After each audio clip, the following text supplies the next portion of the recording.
Okay, so happy Sunday, everybody, and thanks for joining us today. My name is Ahmed Zaid. I'm an IT professional and career coach. I've been working previously with big companies like Microsoft, Indeed, Cisco, PwC, and others. And I love community. I love the work that we do together, how to help each other, through the journey. I've personally, created a community of 7,500 employees with Microsoft back in the days, and now I'm also leading a big community to help job seekers land jobs in tech in US and Canada, and also another community with startup owners, founders, and business professionals who would like to leverage AI and tech for their advantage. Today, I'm very, very excited and very lucky to have Maatassem. He's a serial entrepreneur, an AI influencer, and lots of other things that he do professionally. And he's, someone who I met, just a while ago, and we discussed that, I want to bring you, Maatassem, to speak about AI and AI agents specifically and what you do to spread the wisdom, spread the knowledge about those great things that you're building and implementing. So Mu'tasim, thank you so much for coming to this community and sharing your wisdom. If you want to get started with a quick introduction and then take us through your slides. Thanks a lot. Thank you so much. I really appreciate the intro. So quick intro about myself. Like Ahmed just said, I do AI consulting for companies and banks to their AI and digital transformation strategy. And I have a company called Hexaflow.ai that implements those AI solutions. I'm also a serial entrepreneur. I founded Computer.ai, which is a computer using agent, basically an AI that uses the computer in your stead to do stuff like a virtual employee. Also Promote.ai, which is a video content generation mobile app using AI, mainly for founders to do vibe marketing, analogous to vibe coding, if you've heard of it. And I'm also an AI influencer. I have over 500,000 followers online where I talk about AI and the latest news and stuff like that. So I'm very honored to be with you presenting today. Thanks, Ahmed, for the invitation. I really appreciate it. And just before I start, I want to do a quick survey because this presentation that I'm about to give is sort of tailored to the business people in any, like executives in any sort of organization, to empower them with what AI agents are, and more importantly, what they're not, and how to implement them inside the organization and use them. But I've noticed that some people have a technical background. So just a quick show of hands using the raise hand option here in Meet. Do you have a technical background or not? Because this is going to help me know how deep to dive technically.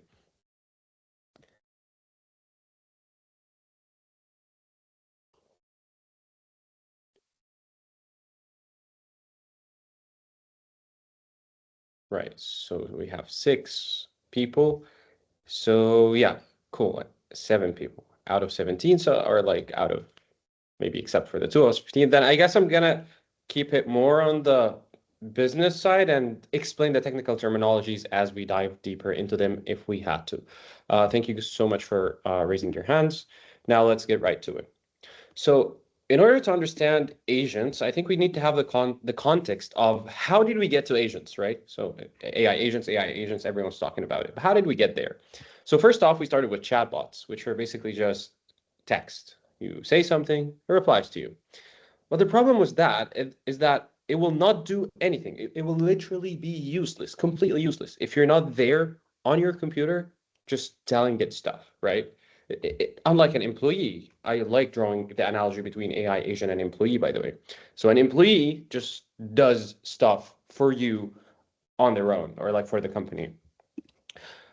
And also the problem with chatbots is that the bandwidth is limited. Like you have to tell it something and then wait for the response and then do that again and then iterate until you reach whatever it is that you want to do. And you just keep copying and pasting the outputs from ChatGPT if you're maybe doing something for marketing, and pasting it to produce the content whatsoever. So that's why they're limited, right? I mean, don't get me wrong, they're a huge revolution, but they're limited. Yeah, I think, yeah, don't get me wrong, because I know I'm like in this presentation, I'm hating on chatbots. So I just wanted to put this slide to like give them some credit before we move on. Language is very important. Chat is extremely important. This is how we humans dominated Earth. Just because we have a vocal box. Neanderthals, our closest relative, never had that, and so they went extinct. So language is obviously extremely important. And it made us the super organism we are today. It's like we are greater than the sum of our parts because we can communicate through language, and we can communicate across generations through writing, which is also language. So language is great. The fact that we have cracked this out in terms of technology is huge. It's amazing. Don't get me wrong, but it's not enough. So throughout this presentation, we're going to see why it's not enough and how to fix that. So first off, to solve the bandwidth problem of using language or like written text, we resorted to multimodality. So the next evolution beyond chatbots was the multimodal evolution. Multimodal is just a fancy word that we use for saying that it understands, it has more senses than just understanding language. So it understands pictures, it understands voice, it understands videos. This is pretty much what it means when I say multimodal. But not just understand, right? So it's a chatbot is an input-output system. You give it something and then it replies to you. So now you can give it your voice, your image, your video, but now it can also reply in a multimodal sense. Like it can reply with images, videos, and voice. So that was great in terms of maximizing the bandwidth. A video has much more information. A picture tells 1,000 words, you know. So you have more bandwidth and flow of information, which expanded the range of use cases, but still, you have to be there, and it doesn't do anything on its own.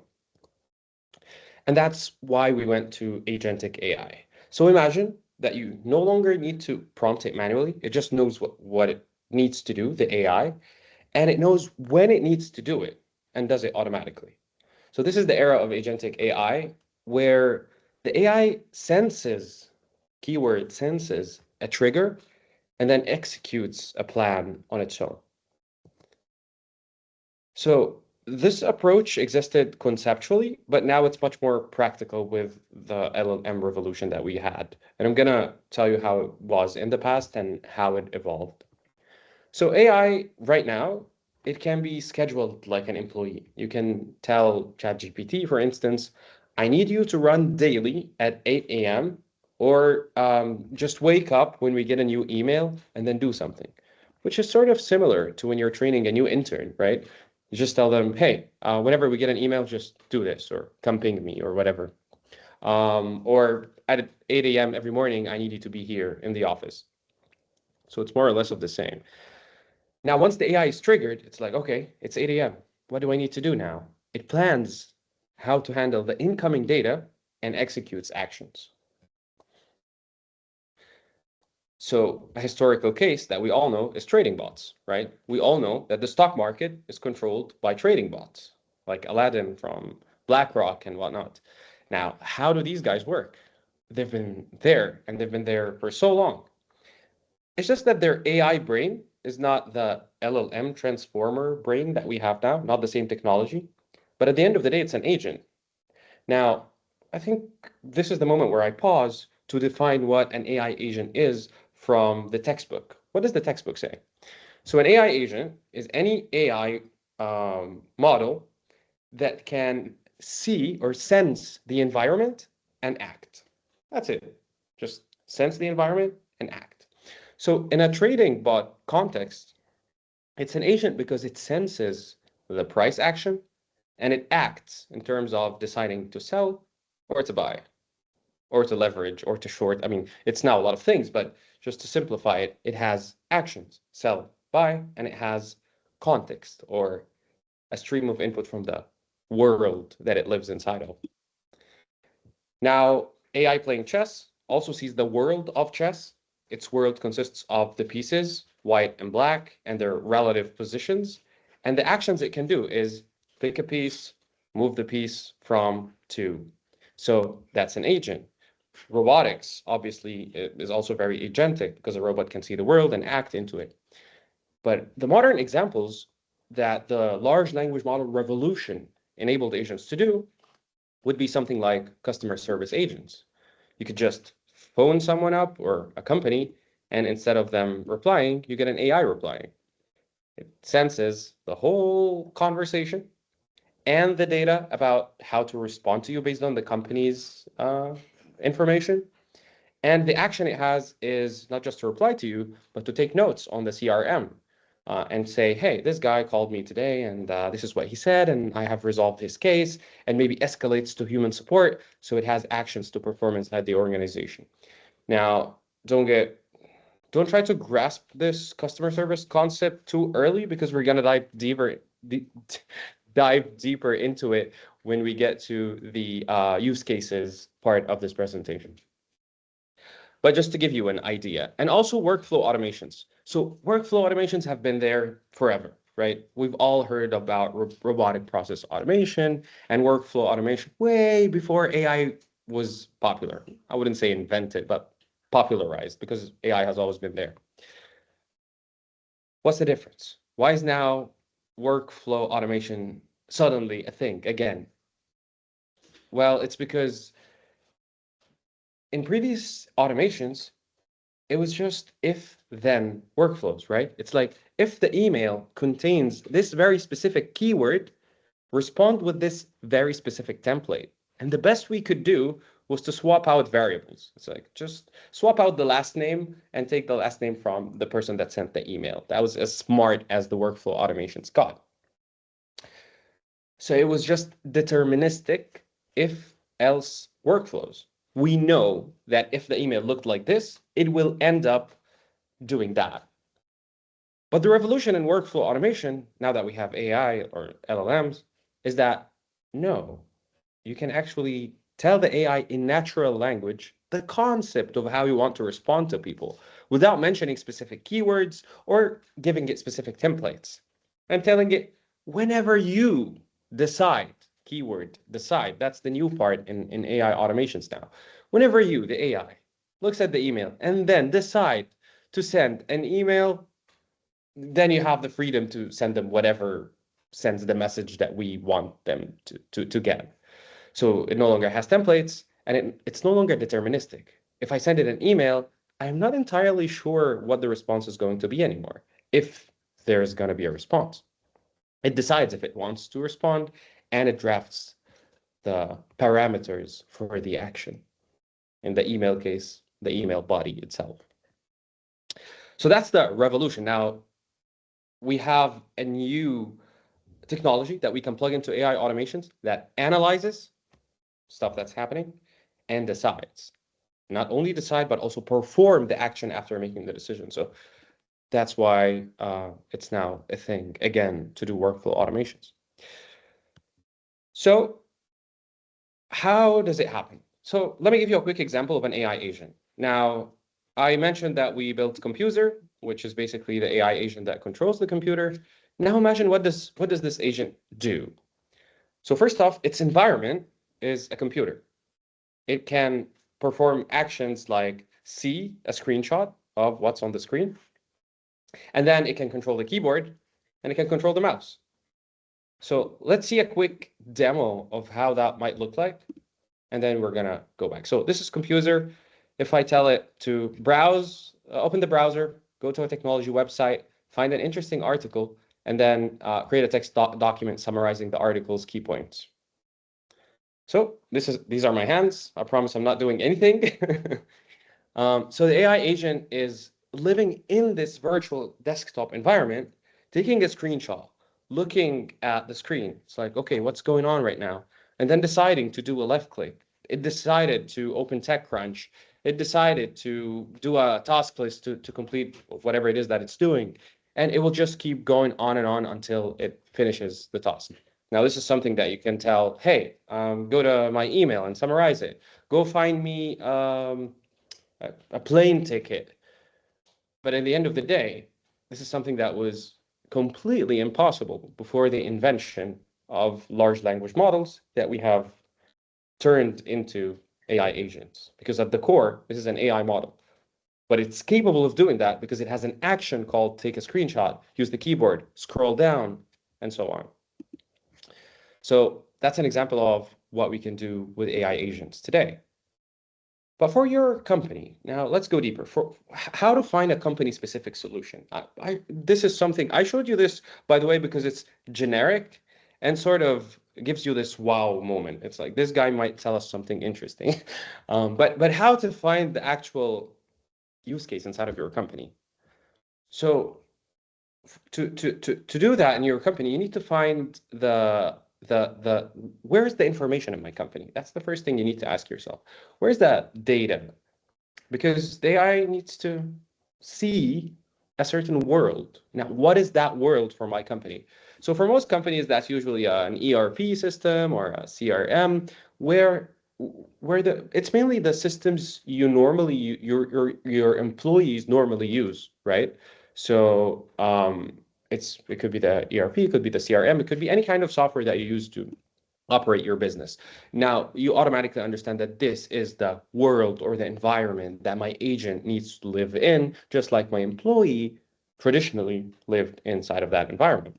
Well, that's good to know. So we figured out where it's going to live. Now, we need to figure out the process, the SOP, standard operating procedures, of what do we do as humans on that software. And then you realize that, well, to input a new client, you do this, this, and that. And then you figure out all of those procedures, and then you quickly realize that most of them, or almost all of them, can be automated with AI. It's like we still need humans for review, don't get me wrong, but the AI can do pretty much the whole thing in of itself, and we're going to see a few examples of that. So first off, you found a manual process, and then you identified that it can be automated. You don't need to automate the whole company. If you're thinking company-wide and we need to do the AI transformation, all of it today, that's just going to be overwhelming. So just start with something simple, something affordable, something low effort, something it's like replying to emails. That's very simple, right? And then if you start with replying to emails, maybe you can expand to replying to WhatsApp messages, replying to phone calls, because you have the same knowledge. And then maybe that can expand into updating the CRM after the calls, and then it can expand to transforming the whole customer service sector, which can then expand to outbound and sales, which can then expand internally into operations. So you really need to identify first the simple, affordable, low effort stuff that you can do based on existing tooling. You don't need to invent your tools. Pretty much all what we do as an AI company, like at Hexaflow, pretty much all what we do is just orchestration. Hardly do we build our own internal tooling. We use the tools that are out there and we orchestrate them together to do a business need or to fulfill a business need. And that's what you need to do. We usually just develop around it to wrap it in beautiful applications that do stuff, just like Computer, but generally speaking, the tooling is there. Just figure out what's useful and for you and use it. And you're going to figure out the tooling by figuring out the problem. So you start with the problem. I have this software in my business and I have this problem. Can AI solve this? Quick search. Well, there's this tool and that tool. Can I integrate them together? And the answer will always be yes, and I'm going to show you how. So if you're going to integrate these tools together to solve a case, your brain might think, oh, that's software, right? Integrating tools together to solve a problem. That's software. That needs developers and like engineers and quality control. No. You don't have to do that. I mean, hardly ever will you need in your organization to do custom code development nowadays to integrate the AI tools. You could pretty much no code is the way to go for 90% of the use cases that we've seen throughout the company's history. And that's great news, right? That's amazing news because no code hardly breaks. Yeah, no code hardly breaks because you don't need to quality assurance for the individual components. You know that they work. And all you have to do is integrate them and just test the integration. So yeah, it's just like 10 times faster to develop. Well, great. Now, is there a piece of no-code software that can give me all of the APIs that I need and all of the tools that I need so that I can build my own automations for the company? And the answer, surprisingly, is yes. For example, For example, just for example, and this is just an example. There are hundreds of tooling, but I love this one because of how simple the UI is. You could use make.com. Make.com, show of hands, who knows make.com before I go into this rant? Yeah, just raise your hand and yeah.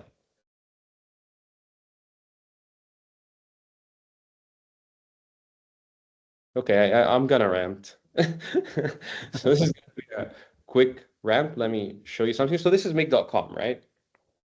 The UI looks pretty simple. Even before I just explain to anyone what's going on my screen right now, you automatically know that obviously this has something to do with watching the incoming emails, and then some agent does something and sends an email, right? So the UI is very intuitive, even to just share it with stakeholders. And that's indeed what it does. So this is a trigger. Like we said, an AI agent needs a trigger. When to wake up. So it wakes up whenever I get a new email.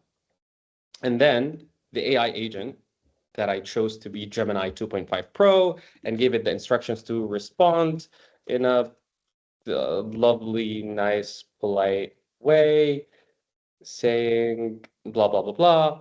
And then the input of it should be make.com allows you to get input from previous nodes. So that can be the body of the email, but I have to run it so it can reflect here.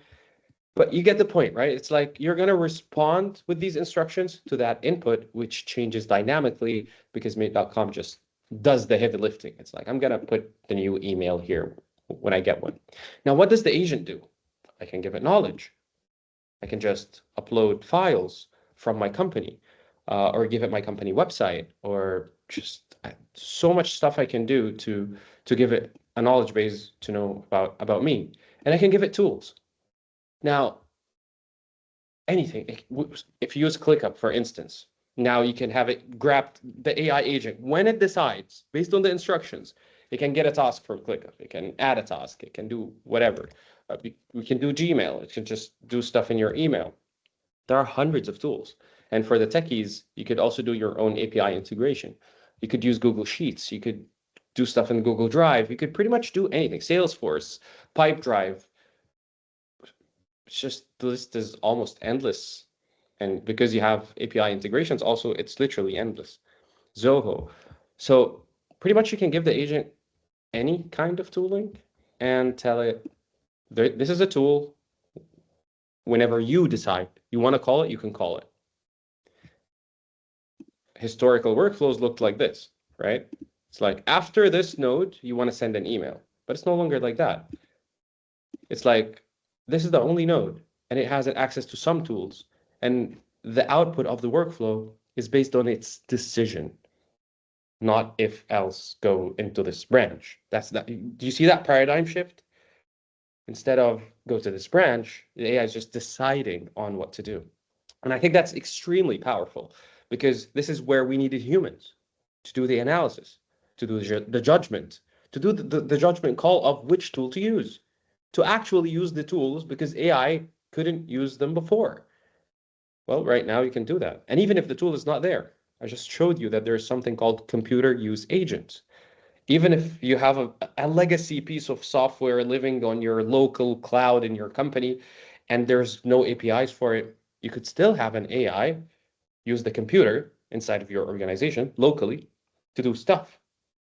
So pretty much anything that an employee can do on a computer is sort of manageable with AI.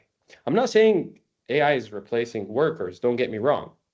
You still need humans for taste, you still need humans for judgment, for accountability, for quality control, for so much stuff. I'm just saying that the boring part of the job can be automated, usually. And you should aspire for that instead of being scared by it. Yeah, let's automate the boring part of my job. Who wouldn't want that, right? So yeah, that's just my quick rant on using no-code tooling to orchestrate your AI automations in your company. Now, to recap, we figured out the problem. We have figured out in the company using the process of look at the SOPs, blah, blah, blah. And we figured out the tooling and we figured out how to orchestrate them. Now, let's take a pause here, though, for questions. Maybe someone has questions before I go into further rounds. So, yeah. Anyone has any questions?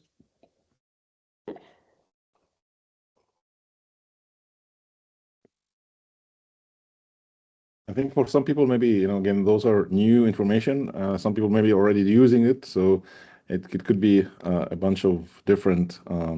Okay, Muhammad, go ahead.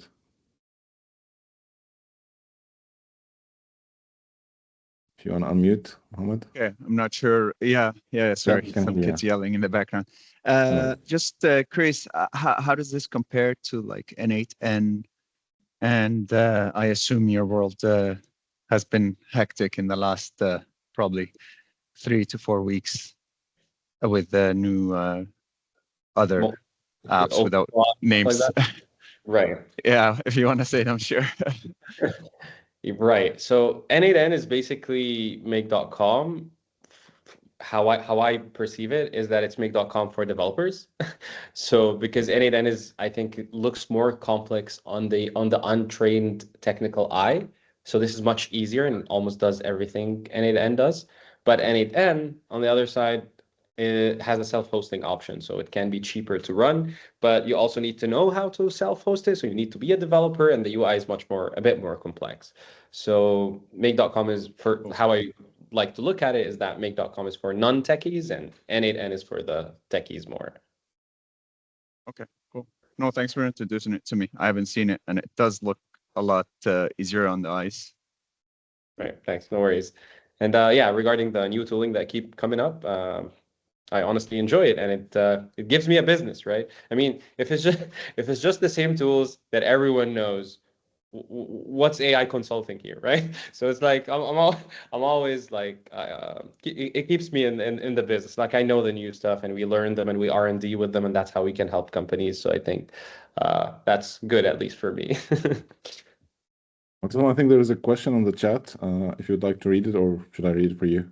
Right. Let me take a look. I think it's a few questions. Can you? Yeah. Okay. How would you integrate AI into network troubleshooting or pulling logs from infrastructure like servers, switches, routers, firewalls, etc.?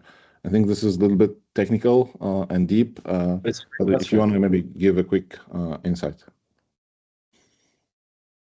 Right. Does the person who asked the question, would they like to clarify any specific pain that the organization is facing, or?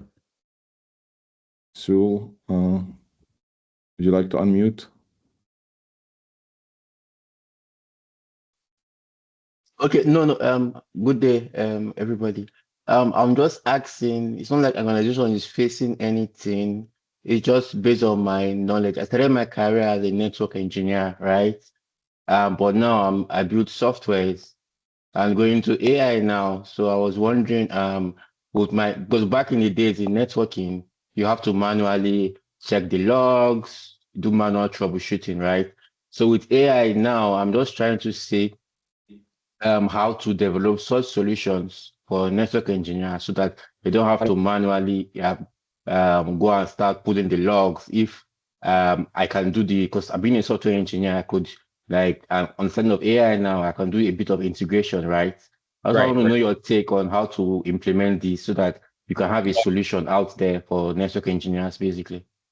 Got it. That's a great question. So the thing about logs is that you have two problems with logs, as opposing to like normal knowledge base that you can give to the AI.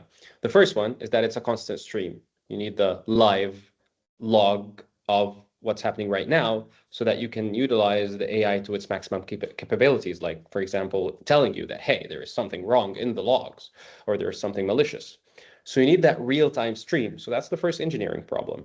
How can you route that data to the AI in a stream? And I think we can dive deeper into it, but it would be like that would take up too much of our time right now, because really it is an engineering problem and we would have to come up with different solutions to it. But I'm just pointing you in the direction, and I'm happy to take it over after the call. Now, the second problem that you're going to face is context management. So context management, keyword, huge keyword for anyone building AI agents. So do you know the context window? The AI is capable of understanding, let's say, 200,000 tokens in its input as a maximum. The largest commercial AI that we can use at scale nowadays has 2 million, which is great, but if you're doing logs, that can get very fat very quickly. So how are you going to manage to give it the exact context it needs, because maybe something that happened an hour ago is related to the log of this second. So am I going to give it everything in between, or maybe just this and that? But how am I going to know which bytes in between to drop, or which pieces of logs?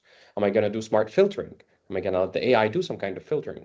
Am I going to offload to the hard disk the logs and give the AI the tooling to retrieve logs based on filters? And I think that would be the smartest idea, which is actually what Claude is using. If you've heard of Claude skills, they basically said, instead of giving all of your instructions to Claude, just put it on the disk and give Claude the ability to query it and put it back on the disk. So you might want to do something like that. Now, doing a byte stream and doing context management in the way that I just described is not something you can do on make.com. So I know I said 99% of your problems would be solved with no code tooling, but for some reason you figured out to ask me one of those 1%. So this would require custom code to actually solve those two engineering problems, but you don't have any other problems if I'm not mistaken. Again, I think Maatassem, if I remember correctly, one of the events that I attended with Cisco or Juniper and those big companies now they are implementing already AI tools to check the logs and analyze the problem and even write the reports, write all the documentation. So that's scary, definitely, and helping to support the problem solving in a faster way. Right, 100%. So yeah, you could also check those out. Right. My 2 cents, if you're using any tool like Splunk or Datadog, AI can connect and read the logs. So that's also one solution instead of, but in my response, yeah, I was implying that the logs are like on-prem and can't be shared outside of the organization. So that's why you have to do all sorts of shenanigans to access the data. But of course, if you have it on the cloud already, then that's much easier. Great. So yeah, I think those are the questions we have so far. Maybe I can continue, and if you have any further questions, keep dropping them in the chat, and I'm going to pause periodically to check them. So AI agents, which is basically an AI that has multimodal input, potentially multimodal output, and it has a knowledge base. What's a knowledge base? Like I said, there's a limited context window. I just can't give all of my organization's data with every single request as part of the prompt saying, here's my data, now respond to that. That just wouldn't make any sense. And the context window would be too small for the AI to do anything valuable. So the smart solution was, let's do search. It's called Retrieval Augmented Generation, RAG, but this is just the technical terminology. For the non-techies, we're just doing search. We're just storing the documents somewhere, and then when the AI thinks that it's missing context, it develops a search query, and it searches in those documents that you have given it for something relevant, and then takes it in as context, and then keeps going. So the AI agent is by definition capable of doing that in today's terms. And you have to give it your tooling, like I showed you in make.com, which tools to use. And in many scenarios, just using RAG or search and some tools are sufficient to automate the tasks. Now, for selecting the right agent for your company, you have to analyze the process, identify the tasks ripe for automation, standardization, and optimization, because these three go hand in hand when you're doing an AI transformation.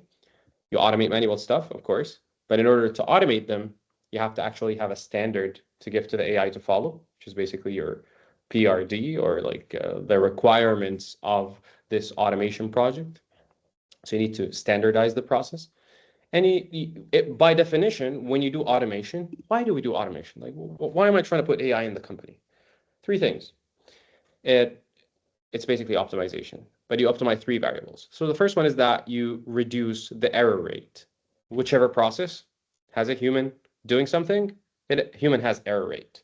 AI reduces error rate. That's basically why we do it. The second thing is that we reduce the cost to serve. And the last thing is that we improve productivity, so output quantity per time. So these are generally, for most use cases, the three things that you're optimizing on, or the things that AI in your company aspires to achieve. And this is what you benchmark your AI transformation on. Does my AI transformation make this process better in terms of one, at least, of those three metrics or benchmarks or not. Because if not, then you just walked a long way backwards. Yeah. So, for example, now let's take real life use cases. So, for instance, we did one real estate agency automation. They basically had a WhatsApp group with the real estate developers, and the real estate developers sent them new data about the units, right? About the villas and the apartments that are being sold in various formats.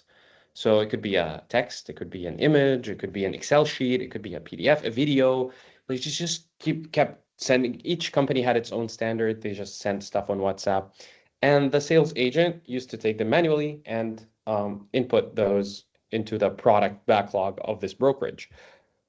Error rate was crazy, to the roof. Imagine just copying stuff off of WhatsApp and not even knowing which of your teammates have seen which message so far, and maybe there's duplicates, and it was just messy.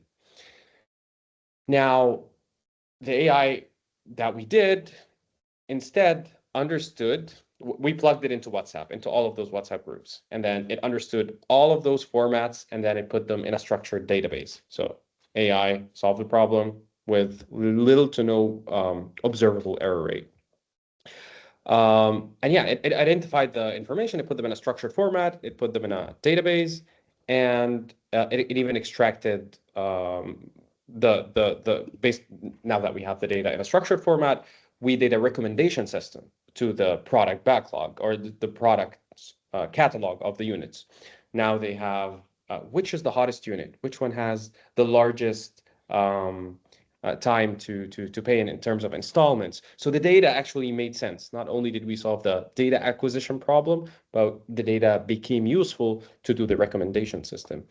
So it was basically something like this. You get a new message, and now the AI figures out which project this is, extracts and classifies the unit. Is it a rental property, or is it maybe coastal, or is it administrative?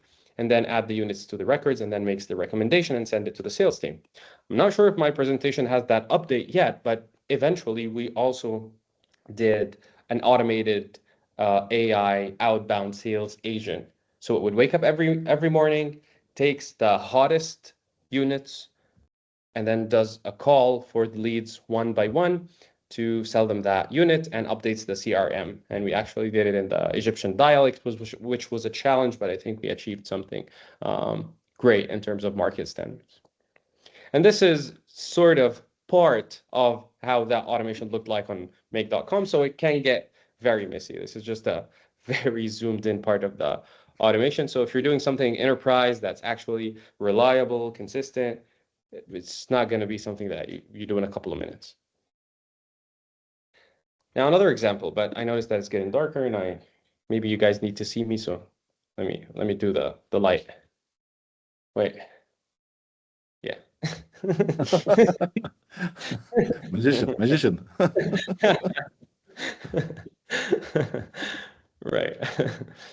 So yeah, the next one is travel agency automation. We had a travel agency that also had a problem because they kept getting emails of new reservations from all different listing websites that they had listed their services on.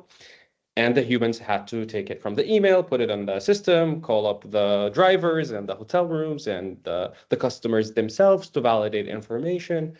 So instead, the new bookings now trigger the AI to wake up, take the customer's data, and then the AI would send out welcome emails and talk to them on WhatsApp and get their passport numbers and their room numbers in the hotel and send that to the local office that's going to actually do the operations of the trip. And basically, the backbone of the company is now running on AI instead of humans.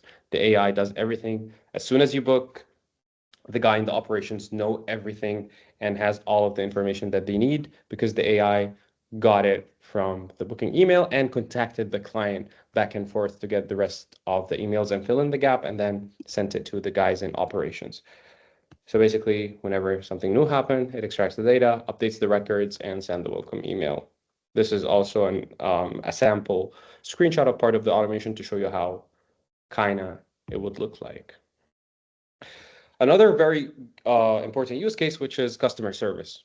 So we had a client that had a Shopify store. They were selling stuff online, and they used to do a campaign on social media and then get swarmed with hundreds of messages of people just asking, how much is that? Do you deliver to UAE? Do you, and so on. So instead, we had an AI agent wired to their Shopify store. So they know the product catalog. Then if someone asks for, where is my order? It knows where the order is. If someone wants to place an order, it places the order for them. And it can also escalate to human support. So if it gets like a hard query, like a refund, it would, because it's connected to WhatsApp, it would WhatsApp the human service agent and then ask them to interfere. Yeah, so I could go on and on about stuff like that, but maybe I could show you one more use case that we've been working on recently with promote.ai, which is automatic content. It's like, how can we get a content calendar for the whole month for a business? Like, how can we have an Instagram account that just every single day, fully automated, posts about the product, the offering, does education for the audience, gives inspiration, publishes to Instagram, Facebook, and TikTok. So we cracked that out with promote.ai. It does trend analysis. It writes the script. It generates the voice, clones your avatar. So this video of me was never shot. This is my AI clone. And then it does the viral edits with like the captions and the split screen and the B-rolls, and then it publishes the video for you. So you get a full content calendar that's fully automated. We also did the same for automatic messaging, where if someone replies to our DMs or WhatsApp, you get the AI to respond. I know this is in Arabic and not everyone reads that, but that's the demo we have today. But yeah, I think I just want to give you an idea of what's possible here. We live in the future. It's not like, well, potentially maybe some company can achieve that. No, we are. The companies are doing that. And if you're not doing that, it means that you're not the company that's doing that. And that's not a position you should be in, at least now that you have heard me rant about it for a while. So if there's one takeaway from this talk that you might want to take home with you, I would be just to grasp, like I want to inspire you that this is very much achievable, very much implementable, and it has a huge impact on the business if done correctly. So just know that this is something you can do and maybe try to potentially start doing it. And if you need any help during the process, you could go to Hexaflow.ai and hire us to do it for you. But yeah, I also want to empower you to do it for yourselves. But yeah, I think that's me. That's what I wanted to say for today. Let's take some questions. Amazing, Maatassem. Thank you so much. This has been so inspiring and insightful, and I think it gave a ton of ideas for the folks who are listening to you and watching you today. We can open it up for questions. This is your chance, guys, to speak with Maatassem. He's done this several times, as you can see. It's very easy, like switching the light. He can do things fast, and we're here to help you. So if you guys have questions, feel free to unmute, ask your question. And if you want to stop sharing, Maatassem, so that we can see everybody as well, that would be amazing. Insightful presentation. I have one quick question regarding distinguishing between quick win and a long-term differentiator, like feature or something that I can help us raise a little bit barriers to entry for competition. So you mentioned in the presentation make.com and all the no code or low code kind of tools. And I wonder if you can share from your experience, use cases or some advice. I think I got your question. Let me rephrase your question to make sure that I have understood it correctly. So you're asking me if doing AI automations is as simple as opening make.com and doing something, then everybody's going to do it. Then where is the moat in that? Like, where's the defensibility here? That's right. Okay, that's a great question. So, statement. I'm gonna say a statement that might be just shocking to some people, but I don't think there is any differentiator between or any competitive advantage for any business anymore that relies on any piece of information. Let me repeat that. I don't think there is any competitive advantage to any business that relies on any piece of knowledge or information, because we are in the era of abundant knowledge and information. So it's no longer that I have this very cool engineer that can do this sophisticated automation and that's why I win. No. Well, now I have new stuff. Maybe I have this proprietary data inside of my company that, when used in the same automation that everyone can build, performs better because I have the proprietary knowledge base, or I give it my domain knowledge or the procedures of how to perform this thing, or it applies that because my CRM has the best data, so it can do approximation, whatever it is. So I think data is one of the key differentiators among many, which we can expand onto, or maybe you could look them up. I'm sure there's plenty of articles discussing that, but it's not knowledge. It's not because I can do this and no one else can. It's never that anymore. That's great. Okay. I think Imad, you have your hand raised if you want to unmute and ask your question. Again, and then, guys, if you don't mind, give a quick introduction to Imad. Just very quick introduction. Yeah. Thank you. Thank you so much, Ahmed. Do you hear me now? Yeah, we can hear you. Go ahead. Yeah. Okay. Thank you so much. Thank you so much, Maatassem. It was awesome that you gave a lot of information and knowledge about the agentic robots, and this was actually a very vague realm for me, but now I understand a lot of information about this, and I have a great background, at least to kickstart, as Ahmed says, about this information.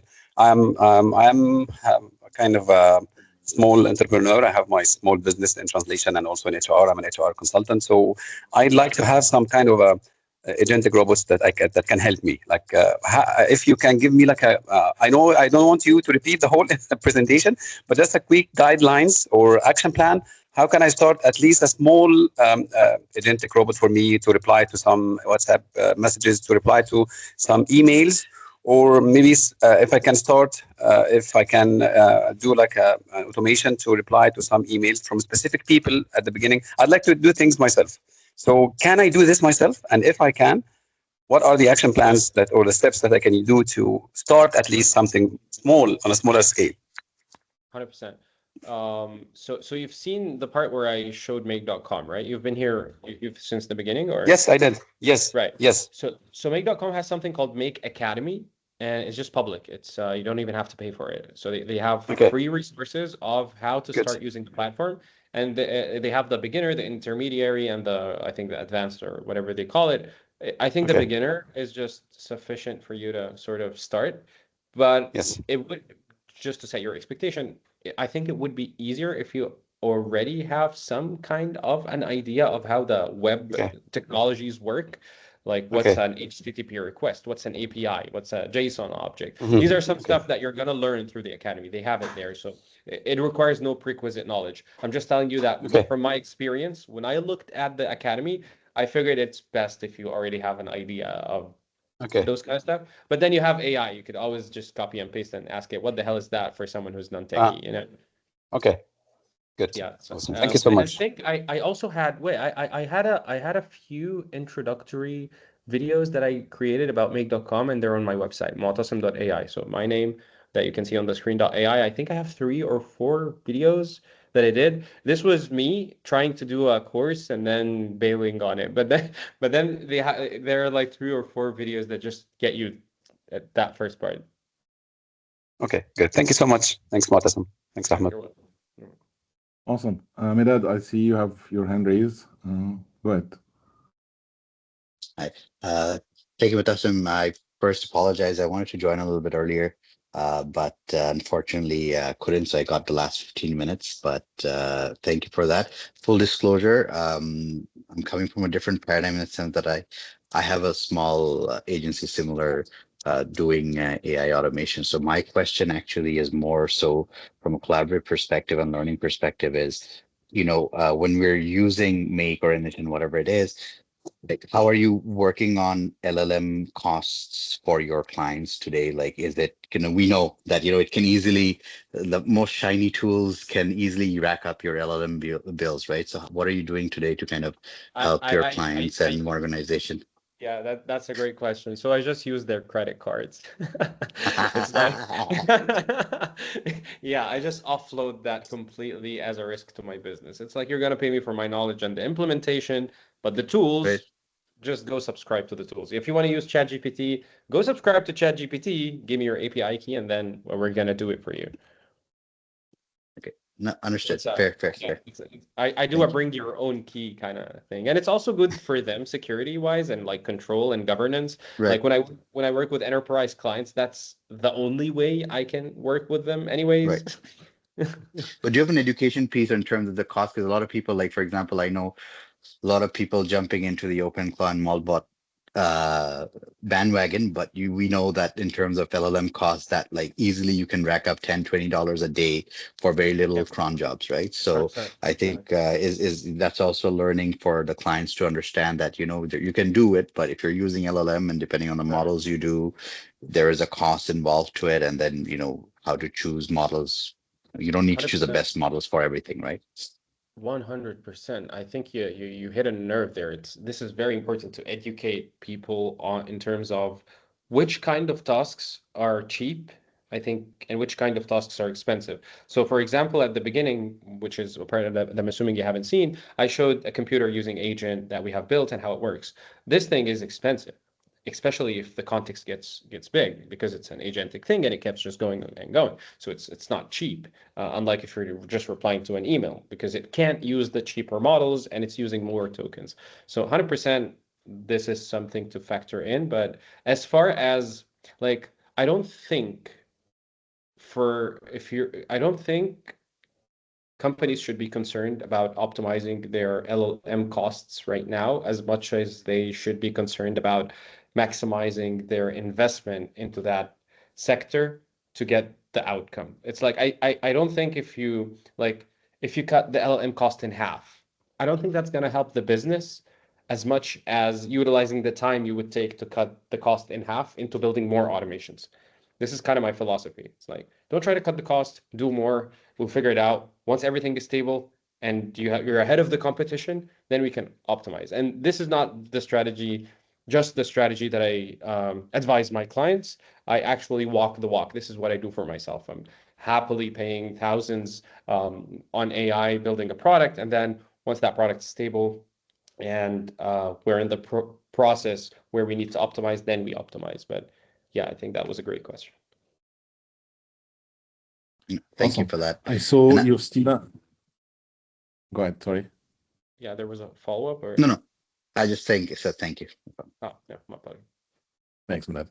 Okay, I think Justina, you had a question. I'm not sure if this was answered already, or do you want to unmute and ask a follow-up here? So I'm wondering how to take the maximum use of AI automation through your company, for example. Right. So how my company helps in terms of AI adoption, I believe that's the question.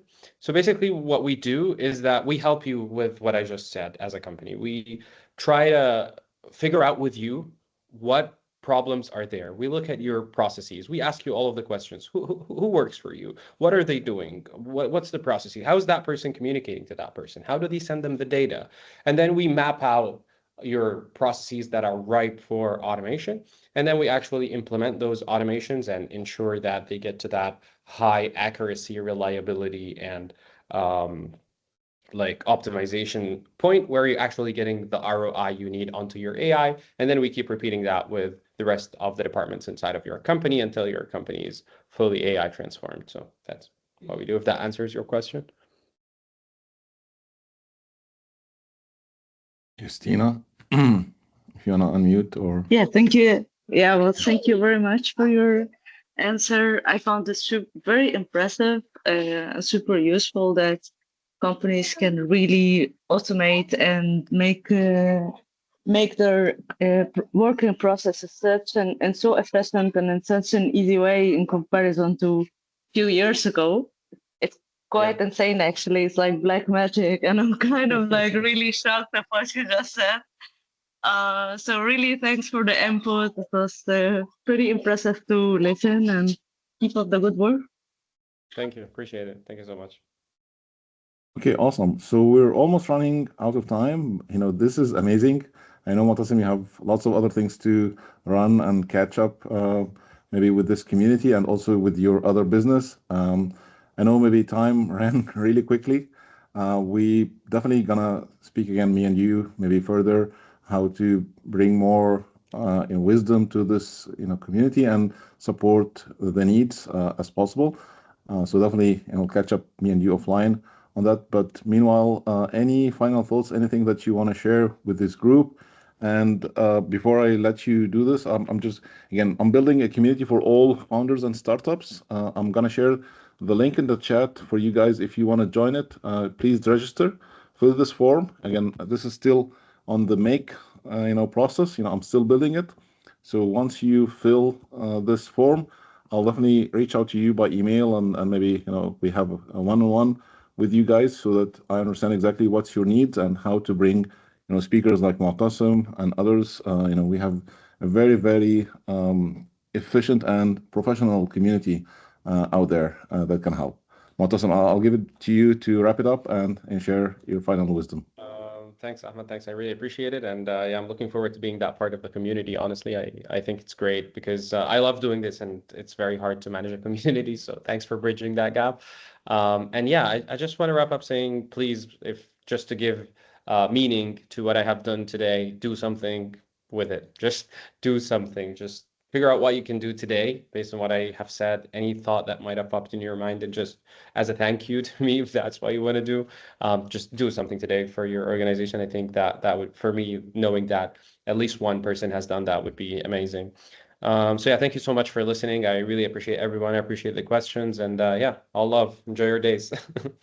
Thanks so much, Maatassem. Thanks everybody for joining, and stay warm, stay blessed, stay proud, and we'll definitely catch up soon. Take care. Bye. And one thing before we go, sorry, Yes. I just wanted to do a shameless plug. Thank you, Mutassim. I think we don't do this enough as a community, as Muslim community. So what I will say is, Mutassim, would you mind sharing your make.com referral link? I think that's the least we can do. Share your make.com referral link, and whoever is gonna download it, please use that link. And by the way, it's the first time I'm meeting Mutassim, but I think we should support each other. So please share that, and if anyone download it, please use the referral link to do it.